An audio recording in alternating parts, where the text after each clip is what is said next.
नमस्कार दोस्तों, स्वागत आप सभी लोगों का BSc nursing Utkarsh YouTube channel पे, जहां पे आज अपन बात करेंगे बच्चे कि नेशनल हेल्थ प्रोग्राम कौन कौन से हैं। इससे पहले हमने एक पार्ट में बात कर ली है कि पीछे के कुछ हमने बात कर ली है, कुछ रिमेम्बिंग हैं। आज उस पर बात करने वाले हैं कि सर और कौन कौन से हमारे प्रोग्राम बन सकते हैं।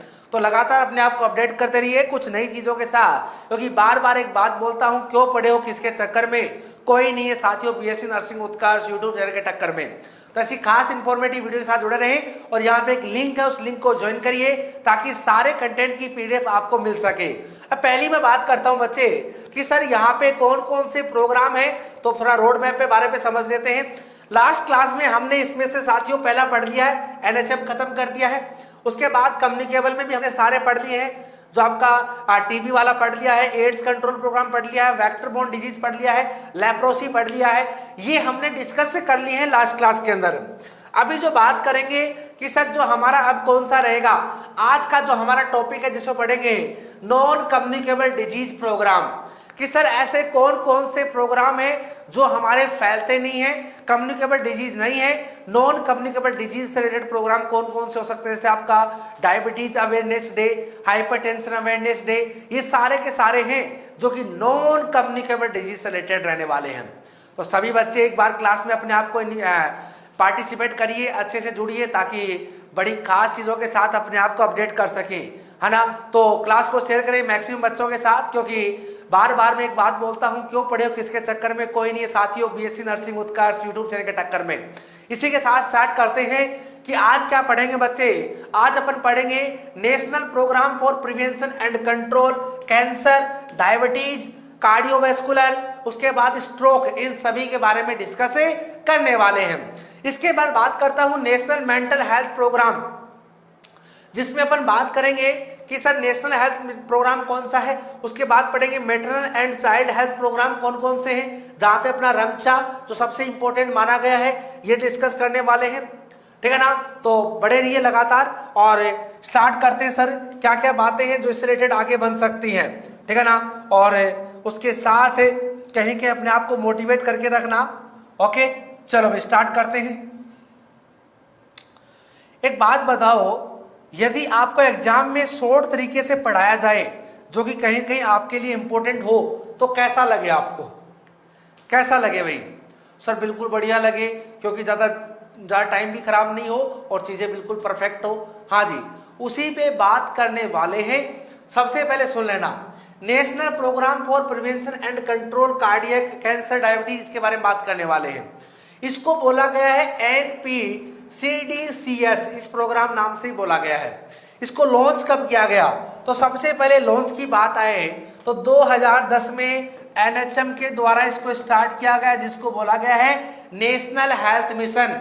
आया कब बच्चे, बार बार बोल रहा हूं, 2005 में सबसे पहले इसको स्टार्ट किया गया। गाँव में सर्विसेज प्रोवाइड की गई जिसको बोला गया NRHM, और शहरों में प्रोवाइड किया गया जिसको बोला गया NUHM। बार बार बता रहा हूं भाई, इसको लाया गया 2005 में और शहरों वाली जो करवाई गई उसको लाया गया बच्चे 2013 के अंदर। तो दोनों पॉइंट भी आपके लिए कहीं कहीं खास रहने वाले हैं। नेक्स्ट बात करते हैं ऑब्जेक्टिव क्या है इसका, क्या मेन पर्पज रहने वाला है कि इस प्रोग्राम को लाया जाए।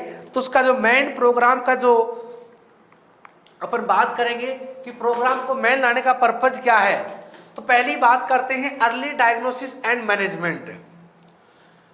कि अर्ली डायग्नोसिस का मतलब है लोगों में पहले हमने चेक कर लिया कि इस एरिया में कितने ऐसे लोग हैं जो हाइपरटेंसिव से शिकार है, नहीं है। यदि माइल्ड हाइपरटेंसिव है तो अपन उनका लाइफ स्टाइल चेंज करके कहीं कि उसको प्री सोशल लाइफ में डाल सकते हैं, नॉर्मली हो सकता है। सेकेंड बात करता हूं एक्टिविटीज की। यहाँ पे सबसे पहले स्क्रीनिंग कैंपस वगैरह लगाए जाते हैं। उसके बाद लाइफ स्टाइल मॉडिफिकेशन एजुकेशन जो मैंने आपको बताया है। स्क्रीनिंग कैंपस का मतलब है कि आपके आसपास में कहीं पार्क वार्क में वहां पे नए नए कैंप लगाए जाते हैं जिसके माध्यम से लोगों की अपन स्क्रीनिंग करते हैं। नेक्स्ट मैं बात करता हूं बच्चे, इसके बाद जो अपन बात कर रहे हैं, ठीक है ना, नेशनल मेंटल हेल्थ प्रोग्राम जो हमारी मेंटेलिटी को प्रेजेंट करता है। इसको कब लाया गया, तो इसको लाने की बात आई सबसे पहले 1982 में इसको स्टार्ट किया गया। इसका मेन एम क्या था, असेसेबल मेंटल हेल्थ केयर, जो आपकी मेंटल हेल्थ केयर है उसको हमें असेस करना है। अब मेंटल हेल्थ को जब भी बात करते हैं कि लोगों में देखने को मिला कि लोग आपके डिप्रेशन से शिकार हैं, बहुत सारे लोग हैं आपके स्ट्रेस से शिकार हैं, ठीक है ना। इसको कहीं ना कहीं कम करना है और कम करने के लिए इस प्रोग्राम को स्टार्ट किया गया। उसके बाद इंक्लूड इसमें किया गया बच्चे, इंक्लूड क्या क्या किया गया वो सुन लेना। तो इंक्लूड करने की बात आई, इसमें इंक्लूड क्या क्या किया गया, तो इसमें इंक्लूड करने की जब भी बात आती है तो वहां पे मेनली हमें 3 चीजों का ध्यान रखना है। कौन कौन सी 3 चीजें वो सुन लेना। सबसे पहले district mental health programme start किए गए। डिस्ट्रिक्ट का मतलब है कि हर एक डिस्ट्रिक्ट में अलग अलग प्रोग्राम स्टार्ट किए जाए ताकि वहां पे कोई भी जो लोकल लोग हैं, फिर आसपास की जो जनता है उसको अपन स्क्रीनिंग कर सके। सेकंड बच्चे काउंसलिंग सर्विसेज, जैसे कोई आदमी है पहले से ओबेसिटी का शिकार है तो मैंने उसको समझाया कि भाई ध्यान से रहने का, क्योंकि आजकल पता है हार्ट अटैक बहुत ज्यादा आता है, तो अपन उस आदमी को काउंसलिंग कर रहे हैं, समझा रहे हैं, तो कहीं कहीं वो भी उसका पार्ट रहने वाला है। अब फोकस ऑन डिसऑर्डर, जैसे कौन कौन से डिसऑर्डर पे मेन फोकस रहा, आपको पता है हमारे भारत देश में 60% लोग ऐसे हैं जो हमारे डिप्रेशन से शिकार हैं। डिप्रेशन, और डिप्रेशन किसी का भी हो सकता है। बात करें किसी की मैरिज नहीं हो रही, ठीक है, दूसरी बात करें बेरोजगारी, एम्प्लॉयमेंट, ठीक है, तीसरी पड़ोसी का सुख हाँ जी, पड़ोसी सुखी कैसे है, इस बात पे भी लोग डिप्रेशन में चल जाते हैं। स्ट्रेस का तो मामला अलग है, हर 6 सेकंड में एक आदमी को स्ट्रेस आता है। हाँ भाई ध्यान से सुन लेना। उसके बाद एंजाइटी, नेक्स्ट बात करें साइकोसिस, और लास्ट बच्चे सब्सटेंस अब्यूज। इसका मतलब है कि आप गलत गलत दिमाग में विचारधाराएं ला रहे हैं और कहीं कहीं आप उससे पीड़ित हो रहे हैं। उसके बाद बात करें कि डिजीज एग्जाम्पल्स कौन कौन से हैं डिप्रेशन, ठीक है, मोस्ट कॉमन इसका रहने वाला है। नेक्स्ट बात करता हूं सुसाइड प्रिवेंटल मेजर कंसर्न करना है। यहां पे इस कंडीशन को समझने के लिए ध्यान से एक चीज पे फोकस करना। यदि आपको आ चुका है बच्चे स्ट्रेस, ठीक है, स्ट्रेस के बाद आपका क्या होगा, माइल्ड डिप्रेशन। कब होगा, जब आपका स्ट्रेस कैसा है, लॉन्ग टाइम तक है। जब आपका माइल्ड डिप्रेशन होगा तो माइल्ड डिप्रेशन आपका चेंज है किसमें, सीवियर डिप्रेशन में। यह भी कब होगा, जब ये आपका लॉन्ग टाइम तक रहेगा, ठीक है ना। और जब सीवियर डिप्रेशन में आ जाएगा तो आदमी का हो जाएगा दिमाग खराब, और दिमाग खराब होने से एक ही शांति मिलेगी कि जैसे तैसे करके क्या कर लूं, मैं सुसाइड कर लूं। समझ गए क्या। और आजकल भारत देश में जो है हो रहा है वो हैंगिंग, लोग लटक रहे हैं। मोस्ट कॉमन सुसाइड देखने को मिल रहा है, मोस्ट कॉमन सुसाइड, ये भी ध्यान रखना। तो सारी चीजें हैं जो कहीं कहीं हमारे भारत देश में आप और हम सब लोग इसमें सफर कर रहे हैं। फर्स्ट है MHHP, जिसको स्टार्ट किया गया 1982 में। सेकंड है बच्चे DMHP, जो हमारा 1996 में लाया गया। एन का मतलब है नेशनल मेंटल हेल्थ प्रोग्राम, जिसको 1982 में स्टार्ट किया गया बच्चे। और सेकंड है डिस्ट्रिक्ट मेंटल हेल्थ प्रोग्राम, जिसको 1996 में स्टार्ट किया गया, क्योंकि देखा गया कि गांव के लोग भी धीरे धीरे डिप्रेशन के शिकार हो रहे हैं। तो जैसे तैसे करके इनको क्या करना है, हमें ठीक करना है लोगों को, और ठीक करेंगे तो कहेंगे वहां पे बेनिफिट देखने को मिल सकता है। उसके बाद बात करते हैं मैटरनल एंड चाइल्ड हेल्थ।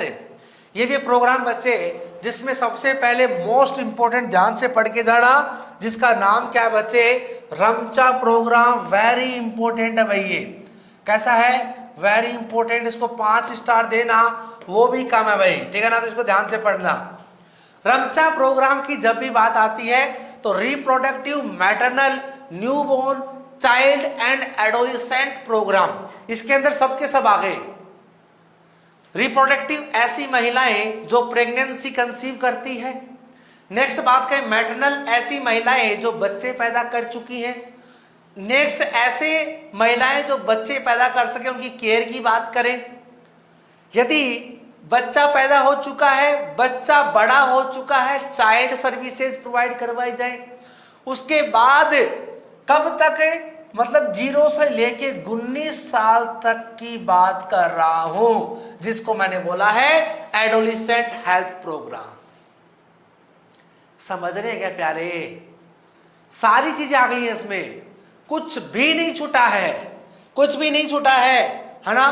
तो दोनों की दोनों चीजें आ चुकी हैं। सबसे पहले महिला जब प्रेग्नेंट हो रही है वहां से लेके और बच्चा 19 साल तक का नहीं हो जाता तब तक पीछा नहीं छोड़ा है, जिसको बोला गया है रमचा प्रोग्राम।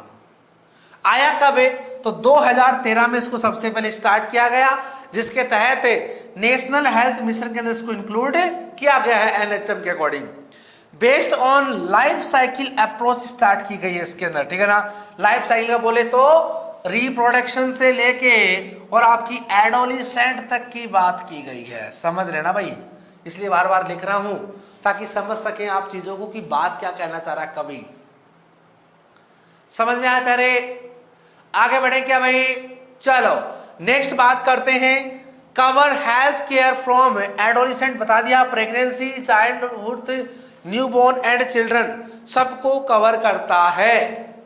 उसके बाद कवर की बात करें यहां पे, नेक्स्ट बचे मैटरनल एंड चाइल्ड हेल्थ, उसी के अंदर है क्या क्या कवर कर सकता है, एएनसी एंड पीएनसी। एएनसी को मैं बोल सकता हूं कि भाई, क्या बोल सकता हूं एएनसी को? ANC antenatal care,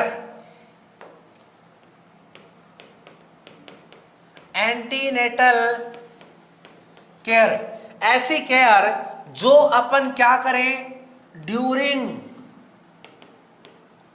pregnancy provide करवाएं, उसको हमने बोला है एंटीनेटल केयर।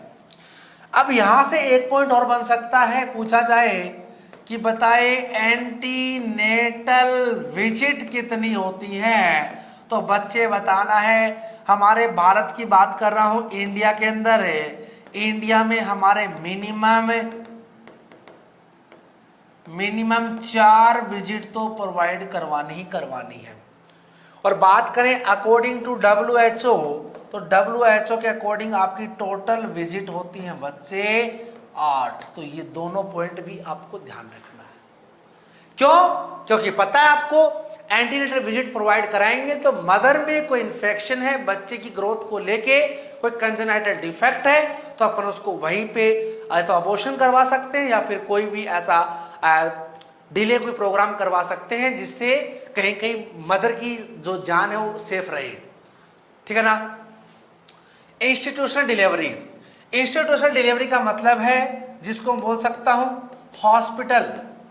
अब एक बात सुन लेना, यहां पे पीएनसी हो रहा है भाई, पीएनसी को बोला गया है post natal care, post natal care. Post natal की बात करें, आपको पता है डिलीवरी के बाद एक पीरियड होता है, इसको बोलते हैं पोस्टपार्टम। पोस्टपार्टम ड्यूरेशन बच्चे होता है इसका 42 डेज, 42 डेज। समझ गए क्या? समझ गए क्या मेरी बात को? हाँ जी, ये भी कहीं कहीं रोल निभाने वाला है।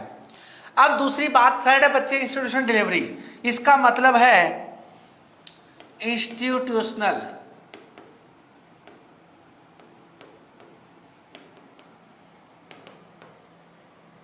इसका मतलब सीधा सीधा है कि जो डिलीवरी है वो आप कहां पर हो, हॉस्पिटल डिलीवरी हो। वाई कारण क्या है? टू डिक्रीज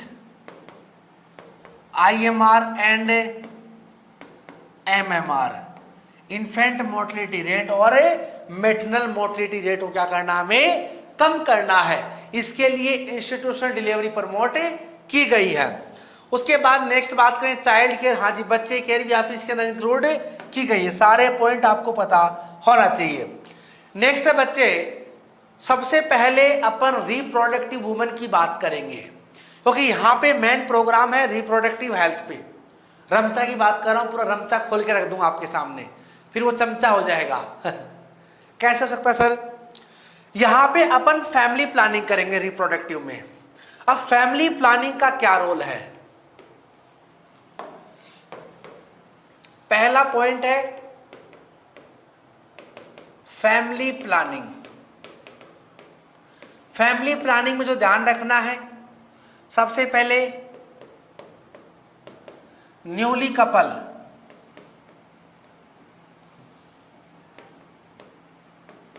न्यूली कपल को क्या ध्यान रखना है? Minimum 2 year gap first baby, पहले बच्चे के बीच में 2 साल का गैप होना चाहिए, ठीक है ना। फैमिली प्लानिंग ये करती है। उसके बाद फर्स्ट एंड सेकंड बेबी के अंदर है, सेकंड बेबी के अंदर है मिनिमम 3 साल का गैप होना चाहिए। तो दोनों पॉइंट कहीं कहीं से रिलेटेड बन सकते हैं। ओके, समझ में आ गया भाई। थर्ड बात करें आरटीआई मैनेजमेंट। नेक्स्ट है इनफर्टिलिटी सर्विसेज, सारी की सारी आपकी यहीं प्रोवाइड होने वाली हैं। समझ में आया भाई? आगे बढ़ते हैं और सुनिए काम की बातें कि सर और क्या क्या बातें बन सकती हैं। कहाँ गया पॉइंट हमारा? 1 मिनट।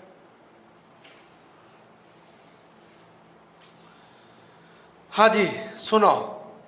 सेकंड है बच्चे मैटरनल हेल्थ, तो रिप्रोडक्टिव हो चुकी है। अब वहां से एक पॉइंट और सुन लेना भाई, क्या हो सकता है सर?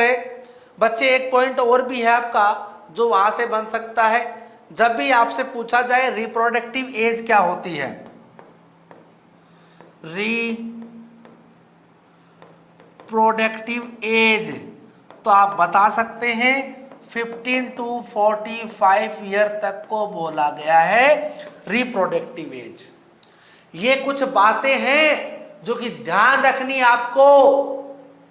बार बार बोल रहा हूं कि क्यों पड़े हो किसके चक्कर में, खास चीजें रहने वाली हैं। इतना बता के आगे रख एग्जामिनर को, उसका तेल निकल जाएगा कि बच्चा कहां से पढ़ रहा है इतना तेज तेज, इतनी सारी इंफॉर्मेशन कहां से आ रही है बच्चे के पास। नेक्स्ट बात करता हूं बच्चे, इसके बाद हमारा सेकंड जो रहेगा जिसका नाम है मैटरनल हेल्थ। हाँ, जो पहले बताई मैंने एंटीनेटल केयर, वापस इसी के अंदर इंक्लूड होगी। इसके बाद इंस्टीट्यूशन डिलीवरी आपकी इसके अंदर है, पहले मैंने बता दी है। पोस्ट नेटल केयर, ये आपकी 4 डेज की होती है, मिनिमम 4 डेज की देनी होती है। आपको पता है डिलीवरी होने के बाद भी हल्की हल्की ब्लीडिंग देखने को मिलती है, इसको बोलते हैं लोसिया, ठीक है ना। नॉर्मल फाइंडिंग है। इंस्टीट्यूशनल डिलीवरी जो मैंने बता दी आपको, एंटीनेटल केयर है, जो सब बातें मैंने आपको बता दी हैं। मैनेजमेंट ऑफ कॉम्प्लिकेशन, हाँ जी, ये सब चीजें रखनी है। न्यूबॉर्न हेल्थ केयर की बात आती है जिसके अंदर अपन असेंशियल न्यूबॉर्न केयर। अब न्यूबॉर्न की जब बात आती है कि सर न्यूबॉर्न कितने टाइप के होते हैं, न्यूबॉर्न की बात करता हूं। न्यूबॉर्न आपके 2 प्रकार के होते हैं, जिसको मैं नियोनेट भी बोल सकता हूं। नियोनेट कौन कौन से बच्चे? पहली मैं बात कर सकता हूं आपका अर्ली नियोनेट, अर्ली नियोनेट। दूसरा आपको बोल सकते हैं लेट नियोनेट। अर्ली नियोनेट का टाइम ड्यूरेशन रहने वाला बच्चे 0 से लेके 6 डेज तक, इसका रहेगा 7 से लेके 28 डेज तक। तो ये दोनों पॉइंट भी आपको ध्यान रखने हैं। समझ में आई क्या बातें? अब सर न्यूबॉर्न केयर में क्या कर सकते हैं? Essential newborn care. मान लो कोई बच्चा है अभी अभी पैदा हुआ है, ठीक है, न्यूबॉर्न है, और न्यूबॉर्न बेबी को क्या हो गया? हाइपोथर्मिया हो चुका है। और हाइपोथर्मिया से प्रिवेंट करने के लिए अपन वहां पे सबसे पहले रेडिएंट वार्मर यूज करते हैं, केएमसी यूज करें, कंगारू मदर केयर। अगर बात करें जो हमारे वार्म क्लॉथ होते हैं उनको भी अपन यूज करते हैं। सेकंड बात करें early initiation of breast feeding within 1 hour. मान लो कोई बच्चा है और बच्चा हो चुका है, डिलीवरी के बाद 1 घंटे के बाद या फिर 1 घंटे के अंदर, या तो हाफ 30 मिनट ही बोला जाता है, इसने 30 मिनट के अंदर क्या कराना हमें? ब्रेस्ट फीडिंग करवाना है और 1 घंटे के अंदर तो करवाना ही करवाना है। इसीलिए बोला गया है फास्ट मिल्क ऑफ मदर, जिसको कोलेस्ट्रम बोला जाता है, जो बच्चे का सबसे बड़ा इम्यूनाइजेशन होता है, इसको फर्स्ट इम्यूनाइजेशन बोला गया है। उसके बाद care of low birth weight. अब यहां पे LBW की बात करता हूं, लो बर्थ वेट की बात करता हूं भाई। लो बर्थ वेट कितने प्रकार का होता है प्यारे? तो ये आपका बच्चे, नॉर्मली मैं बात करूं, यदि कोई बच्चा है जिसका वजन 2.5 kg से कम है, इसको मैंने बोला है लो बर्थ बेबी वेट। यहां पे आपका 3 प्रकार के होते हैं। पहला जिसको मैंने बोला है LBW, दूसरा जिसको मैंने बोला है लो LBW,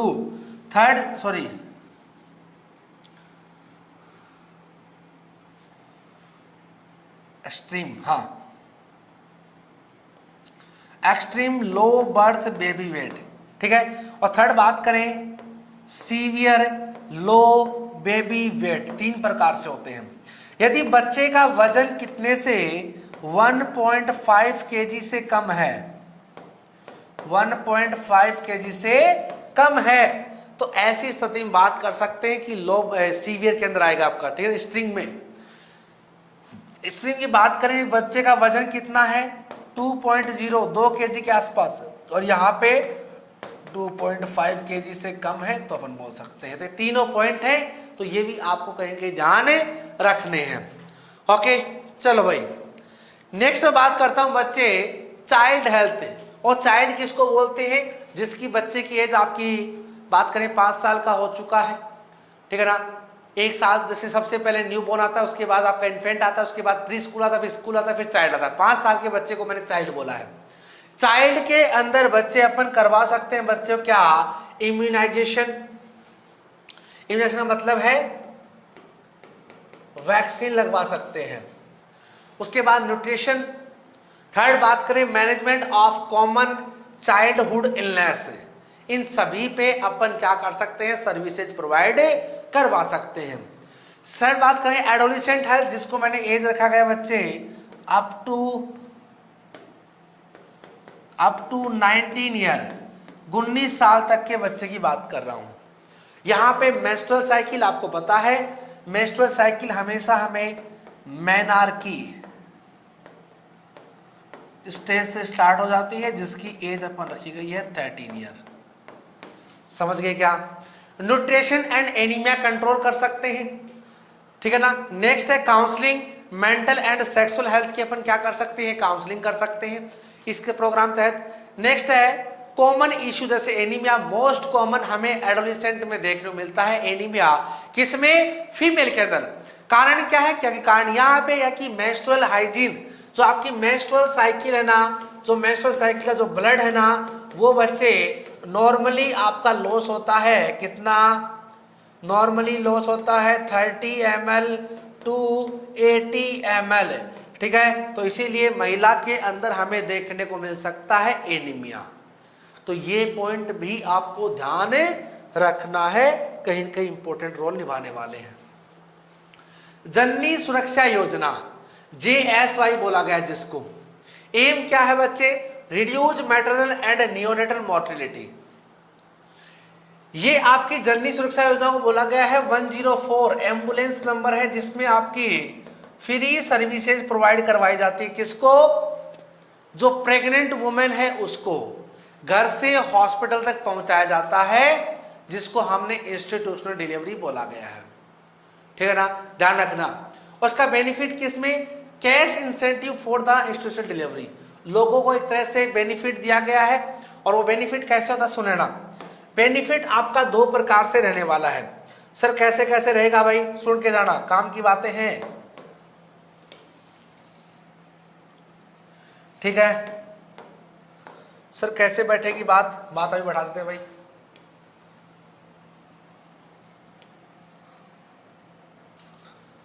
ठीक है, बिल्कुल।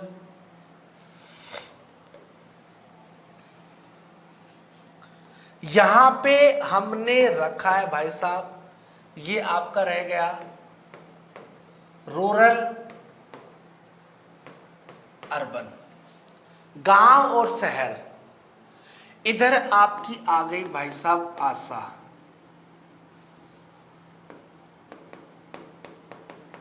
इधर आपकी आ गई आशा, और यहां पे आपकी आ गई एएनएम। ठीक है। यदि गांव के अंदर डिलीवरी हो रही है, ऐसे नहीं, थोड़ा गलत हो गए, थोड़ा सा 1 मिनट वेट करिए, ऐसे लिखो इसको, यहां पे लिखो रूरल, यहां पे लिखो अर्बन, यहां पे लिखो आप आशा, और यहां पे लिखो फीमेल। फीमेल कौन सी है? Pregnant female. अब सबसे पहले बात की जाए कि सर रूरल के अंदर, गांव के अंदर आशा को मिलते हैं 600 रुपए, और जो प्रेग्नेंट वुमेन है ना, जो हॉस्पिटल में डिलीवरी करवाएगी, इसको मिलेंगे 1400 रुपए। समझ गए क्या? नेक्स्ट बात करें अर्बन में, यहां पे मिलेंगे इसको 400 रुपए, और यहां पे इसको मिलेंगे भाई साहब 1000 रुपए। तो ये कुछ डेटा है जो हमारा मेनली इंसेंटिव के लिए जोड़ा गया है, benefit cashless incentive for institutional delivery. समझ गए क्या भाई? यहां पे एक चीज और सुन लेना जो आपके लिए ध्यान में रखना है, जिंदगी भर याद आएगा। सबसे पहले आपकी एक होती है आशा, उसके बाद आपका सेकंड होता है जिसको बोल सकता हूं एएनएम, थर्ड जिसको बोल सकता हूं बच्चे विलेज हेल्थ गाइड, और चौथा जिसको बोल सकते हैं अपन, कौन सा रहेगा भाई लास्ट में? Trend birth attendant, TBA। Trend birth attendant को दाई भी बोला गया है। सबसे पहले मैं आशा की बात करता हूं। इसकी VSG ट्रेनिंग होती है 4 महीने की। इसकी ट्रेनिंग होती है, आपकी बात करें 28 दिन की, ठीक है ना। आशा की ट्रेनिंग कितनी होती है? इसकी आपकी 23 डेज की। समझ गए क्या? एएनएम की बात करें, इसकी ट्रेनिंग भी आपकी 3 महीने की होती है। ठीक है। तो ये कुछ पॉइंट है ट्रेनिंग से रिलेटेड कि इनकी ट्रेनिंग कितने कितने दिन की होती है। समझ गए क्या? तो ये भी आपको ध्यान रखना है। अब और आओ पीछे, क्या बात थी? चलो हो गया यहां तक।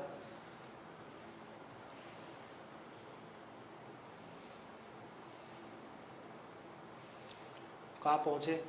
यहां आ गए।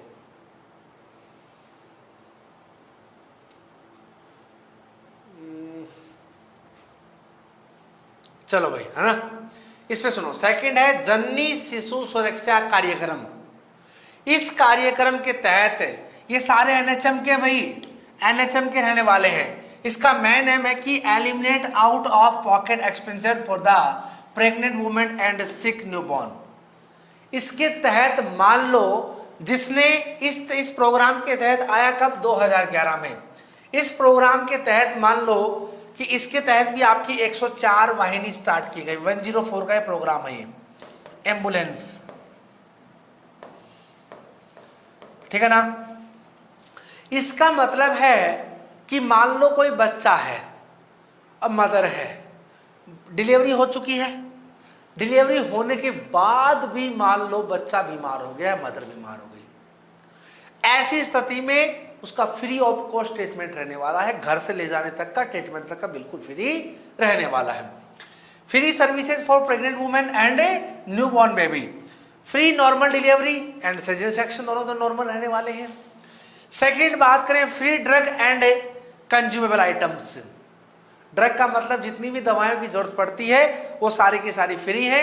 उसके अलावा जो आपके कंज्यूमेबल आइटम जैसे ग्लव्स हो गए, ठीक है, इसके अलावा जैसे और भी बहुत सारी चीजें होती है, मास्क हो गया, ठीक है, कैप हो गई, ये सारे कंज्यूमेबल आइटम होते हैं। तो कंज्यूमेबल आइटम होते हैं, इनके पैसे लगते हैं, लेकिन यहाँ पे बिल्कुल फ्री होता है। थर्ड बात करें, फ्री डायग्नोस्टिक टेस्ट, लैब में से अल्ट्रासाउंड वगैरह करवाना है, वो सारे फ्री होते हैं। उसके बाद फ्री ब्लड ट्रांसफ्यूजन बिल्कुल फ्री है। Free diet during hospital stay, यदि आप हॉस्पिटल में रुके हुए हैं ऐसे स्थिति में फ्री आपकी डाइट रहती है। फ्री ट्रांसपोर्टेशन फ्री है, मैंने आपको बताया था, होम से हॉस्पिटल तक का। रेफरल फ्री है, हायर सेंटर तक कर सकते हैं। लास्ट है ड्रॉप बैक होम, घर तक भी छोड़ना बिल्कुल फ्री है। तो बात करें जब भी कोई ऐसा मामला मिले तो भाई साहब जननी शिशु सुरक्षा कार्यक्रम के तहत एम्बुलेंस को बुक करें और वहां पे आपको फायदा देखने को मिलने वाला है, बिल्कुल फ्री ट्रीटमेंट रहने वाला है। ओके चलो, free services for sick newborn baby, 0 से 30 साल तक के बच्चों को फ्री रहने वाली है। 30 दिन तक, सॉरी साल नहीं है, 30 दिन तक की बात कर रहा हूं। यदि बच्चा 0 से लेके नियोनेट वाली कंडीशन में है, कैसा है, नियोनेट वाली कंडीशन में है, तो इस बच्चे का ट्रीटमेंट क्या रहेगा, फ्री रहने वाला है। ओके, यहां पे free treatment, free drug and diagnostic test, free blood, free transport, ये सारे पॉइंट ध्यान रखना, कहीं कहीं काम आएंगे आपके। उसके बाद है यूनिवर्सल इम्यूनाइजेशन प्रोग्राम, यूआईपी बोलते हैं। इसमें 2 बातें सुन लेना भाई। इससे पहले एक प्रोग्राम था जिसको बोल सकता हूं EPI, expanded programme of immunisation. कब आया, 1974 में हमारे वर्ल्ड में आया, वर्ल्ड में। लेकिन भारत की बात करें 1978 में हमारे इंडिया के अंदर इसको स्टार्ट किया गया। किसकी बात कर रहा हूं मैं, ईपीआई का। उसके बाद इसको चेंज किया गया, जिसका नाम रखा गया बच्चे यूआईपी। आया कब, 1985 में इसको सबसे पहले स्टार्ट किया गया, लॉन्च किया गया। अब लॉन्च किया गया तो किसके अंडर में किया गया, एनएचएम के अंडर में। सही बात है क्या भाई, बिल्कुल है। यहां पे क्या किया गया, largest public health programme in the world, पूरे संसार का सबसे बड़ा प्रोग्राम है ये, ठीक है ना। एम क्या है, provide free vaccination to all children and pregnant women. जितनी भी प्रेग्नेंट वुमेन है, बच्चे हैं, सबका वैक्सीनेशन इसके अंदर किया गया, कॉस्ट ऑफ फ्री, कोई भी पैसा नहीं लगने वाला है। बेनिफिशियरी बात करें, चिल्ड्रन आपका 0 से 5 साल की तक की, प्रेग्नेंट वुमेन, ठीक है, तो इनको बेनिफिट मिलने वाला है। अब जब भी बात करें कि आपको पूछा जाए यूआईपी के अंदर, सुनना एक्स्ट्रा पॉइंट है भाई, लल्लन टॉप बातें हैं, ध्यान से सुनना। यूआईपी के अंदर किन किन को बेनिफिट दिया गया, 3 को, एट बर्थ वाले बच्चों को, दूसरी मैं बात कर सकता हूं जिसका अपन बात कर सकते हैं चिल्ड्रन को, और थर्ड बात कर सकता हूं प्रेग्नेंट वुमेन को। इन तीनों को बेनिफिट मिलता है इस चीज का। समझिए मेरी बात को, बात दिमाग में घुसी क्या भाई, हाँ जी, ठीक है, मैंने बता दी सारी बातें आपको। उसके बाद वैक्सीन प्रिवेंटेबल डिजीज, जैसे हमारी 3 प्रकार की वैक्सीन होती है, एक लाइव होती है, किल्ड होती है, टॉक्सोइड होती है। लाइव में हमारी बहुत सारी वैक्सीन है, किल्ड में भी हमारी है, और टॉक्सोइड में हमारी रहने वाली है। जो वैक्सीन प्रिवेंटेबल डिजीज से प्रिवेंट करने के लिए यूआईपी स्टार्ट किया गया, और यूआईपी के अंदर बात करें कि पूछा जाए कि यूआईपी के अंदर टोटल कितनी डिजीज कवर करता है यूआईपी, तो यूआईपी बच्चे आपकी टोटल करता है 12। कितनी, यूआईपी टोटल डिजीज कवर आपको बताना है बच्चे, 12 डिजीज कवर करता है, ठीक है। जैसे मोस्टली सुन लो, ट्यूबरक्लोसिस के लिए अपन बीसीजी यूज करते हैं, पोलियोमाइलाइटिस के लिए ओपीवी आईपीवी यूज करते हैं, डिप्थीरिया, पर्टुसिस, टिटनस, इनके लिए अपन डीपीटी वैक्सीन यूज करते हैं, ठीक है ना, ध्यान रखना। मीजल्स के लिए, हेपेटाइटिस बी के लिए, हिप वैक्सीन के लिए, रोटावायरस, सारी वैक्सीन नहीं है। तो ये डिजीज हो सकती है, और इन डिजीज से प्रिवेंट करने के लिए अपन वैक्सीन को यूज करते हैं, जो कि कहीं न कहीं इनके लिए इंपॉर्टेंट रह सकती हैं। अब यहां पे एक चीज समझ लेना प्यारे, क्या समझने वाली, यदि आपसे पूछा जाए कि इम्यूनाइजेशन शेड्यूल क्या है,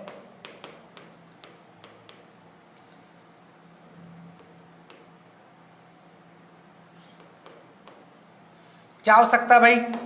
सुनो, सबसे पहले आपको ध्यान रखना है एट बर्थ का। सबसे पहले बच्चों का वैक्सीन लगाते हैं बर्थ पे लगाते हैं, उसके बाद बच्चे को लगाया जाता है डेढ़, ठीक है, डेढ़ के बाद लगाया जाता है ढाई 2.12, उसके बाद लगाया जाता है 3.5 3.2, ठीक है, 3.5 के बाद लगाया जाता है आपका, बात करें 9 महीने पे, 9 महीने बाद लगाई जाती है वैक्सीन, 16 से लेके 24 मंथ, ठीक है ना। उसके बाद आपकी लगाई जाती है 5 साल, 5 साल के बाद आपकी 10 साल, उसके बाद आपकी 16 साल। ऐसे अपन वैक्सीन एडमिनिस्टर करते हैं। अब डेढ़ ढाई 3 का क्या मामला है सुन के जाना। एट बर्थ हो गया, बिल्कुल सही बात है। डेढ़ का मतलब है 6 वीक पे, इसका मतलब है 10 वीक पे, इसका मतलब बच्चे 14 वीक पे, 9 महीने हो गया। उसके बाद 2 साल पे, 5 साल पे, 10 साल पे, 16 साल पे। ये से ध्यान रख लेना भाई, पूरा इम्यूनाइजेशन शेड्यूल समझ जाओगे आप। आई क्या बात समझ में? अरे घुसी क्या बात दिमाग में? चलो पीछे आओ, ये पढ़ लिया हमने। अब आगे पूछे न्यूट्रिशन प्रोग्राम कि न्यूट्रिशन प्रोग्राम कौन कौन से हैं। पहला जिसको बोला गया है ICDS, इंटरनेशनल डेवलपमेंट सर्विसेज को बोला गया है इंटीग्रेटेड चाइल्ड डेवलपमेंट सर्विसेज। आया कब है? 1975 में हमें सबसे पहले देखने को मिला, जिसके तहत सर्विसेज करवाई गई है सप्लीमेंट्री न्यूट्रिशन, इम्यूनाइजेशन, उसके बाद प्री स्कूल एजुकेशन, इन सभी बच्चों को एजुकेशन प्रोवाइड करवाई गई है, ठीक है ना। नेक्स्ट बच्चे पोषण अभियान। पोषण अभियान 2018 में लॉन्च किया गया था। इसके तहत गवर्नमेंट ऑफ इंडिया के द्वारा बोला गया कि इसके अंदर अपन नेशनल हेल्थ मिशन के अंदर काउंट करेंगे, जिसमें आपका ICDS साथ में काम करेगा और अदर सेक्टर काम करने वाले हैं पोषण अभियान के अंदर। पोषण अभियान का मेन एम है इंप्रूव करना है न्यूट्रिशन स्टेटस, किनका? बच्चों का, मदर का और एडोलेसेंट का। इन सभी का हमें क्या करना है? इंप्रूव हेल्थ स्टेटस करना है, ठीक है। उसके बाद एम क्या है? रिड्यूस माल न्यूट्रिशन। ऐसे लोग हैं जो बेचारे कहीं कहीं माल न्यूट्रिशन से शिकार हैं, उनका हमें इंप्रूव करना है हेल्थ स्टेटस। कैसे कर सकते हैं? पोषण अभियान के तहत। ओके चलो, उसके बाद टारगेट ग्रुप है चिल्ड्रन 0 से 6 साल के बच्चे, प्रेग्नेंट वुमेन, लैक्टेटिंग मदर और एडोलेसेंट। 4 हो गए, चारों इंपॉर्टेंट रहने वाले हैं। लेकिन एडोलेसेंट मेल या फीमेल तो बात कर सकते हैं, यहाँ पे मेनली आपका गर्ल्स का रहेगा, क्योंकि बच्चे गर्ल्स में मेनली आपको एनीमिया देखने को मिल सकता है। तो एनीमिया के लिए अपन यहाँ पे इसको न्यूट्रिशन प्रोवाइड कर सकते हैं। इसके अलावा यहाँ पे बात करें फॉलिक एसिड भी प्रोवाइड करवा सकते हैं। आयरन फॉलिक एसिड बोला गया है, आयरन फॉलिक एसिड। समझ गए मेरी बातों को? तो ये सारे पॉइंट ध्यान रखने हैं। इंपॉर्टेंट इनिशिएटिव की बात करें पोषण अभियान में, इसमें आपका पोषण मास सितंबर में आता है, पोषण पखवाड़ा। थर्ड बात करें एनीमिया मुक्त भारत, ये भी आपका 2018 में आया था, एनीमिया मुक्त भारत, ठीक है ना। तो सारे पॉइंट है, इंपॉर्टेंट है। अदर कुछ इंपॉर्टेंट प्रोग्राम है जैसे आयुष्मान भारत हो गया। तो आयुष्मान भारत आपका कब लाया गया? ये भी बच्चे 2018 का प्रोग्राम रहने वाला है। कंपोनेंट क्या कहे हैं? Health and wellness centre. Health and wellness centre की जब भी बात आती है तो यहाँ पे आपका जो स्टार्ट किया गया, जिसके अंदर आपका सब सेंटर आ गया, ठीक है, सब सेंटर, उसके बाद आपका PSC, उसके बाद आपका CSC, ये सारे के सारे कैसे आपके हेल्थ एंड वेलनेस सेंटर के अंदर इंक्लूड किया गया है। नेक्स्ट बात करें PMJSY, जो आपकी प्रधानमंत्री जन आरोग्य योजना नाम से रखा गया है, ठीक है। तो मैं बता देता हूं आपको PMJSY के बारे में। PMJAY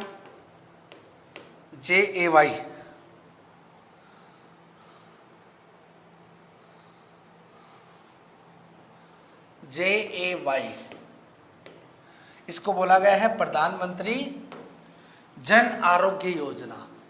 इसके तहत ये भी कब आया बच्चे? 2018 में। इसके तहत बोला गया कि पर फैमिली 5 लाख तक का जो ट्रीटमेंट है,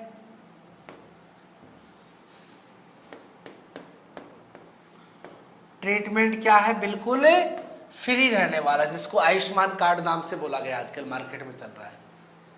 ठीक है ना? तो ये कुछ चीजें हैं रोचक जो ध्यान रखना। लेकिन ऐसा नहीं हर आदमी को मिले, परिवार में एक ही आदमी को बेनिफिट मिलेगा जिसकी जो उसको 5 लाख तक का बेनिफिट देखने को मिल सकता है। चाहे पूरे परिवार में कोई बार बार बीमार होता है तो 5 लाख तक कवर कर सकता है। समझे भाई? अब नर्सिंग रोल क्या है? इस प्रोग्राम को आगे बढ़ाने के लिए नर्सिंग के रोल क्या क्या रहने वाले हैं? पहला है हेल्थ एजुकेशन, बिल्कुल हाँ जरूरी है भाई। नेक्स्ट बात करें इम्यूनाइजेशन, यह भी बड़ा जरूरी है। उसके बाद बात करूं अर्ली डिटेक्शन ऑफ डिजीज, हमें डिजीज का अर्ली डिटेक्शन भी करना है। उसके बाद रिकॉर्ड कीपिंग एंड रिपोर्टिंग, इसका बहुत मेन रोल है भाई। यदि आपने एक बात सुनो, अर्ली डिटेक्शन कर लिया ना, अर्ली डिटेक्शन, एक बात बताओ यहां पे इन्फेक्शन